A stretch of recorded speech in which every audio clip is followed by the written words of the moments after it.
సోము వీర్రాజు గారు. ధన్యవాదాలు అధ్యక్ష. గత ప్రభుత్వం వేల ఎకరాల భూమిని సేకరించి ఇళ్లకి 1 సెంటు పట్టా చెప్పనిచ్చి కేంద్ర ప్రభుత్వం 23 లక్షల ఇళ్లని వారికి మంజూరు చేయడం జరిగింది అధ్యక్ష. అవన్నీ కూడా అర్బన్ హౌసింగ్ అనేటువంటి స్కీమ్లో తీసుకురావడం జరిగింది అధ్యక్ష.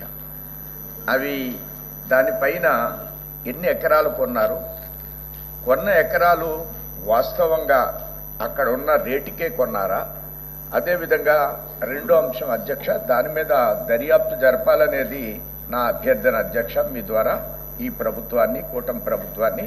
అలానే పెండింగ్లో ఉన్నటువంటి టిడ్కో ఇళ్ళు, దీనికి ఎంత పెట్టుబడి కావాలి, ఆ ఇళ్ళను కూడా ఏ విధంగా సంరక్షించి వాటిని చేయాలి.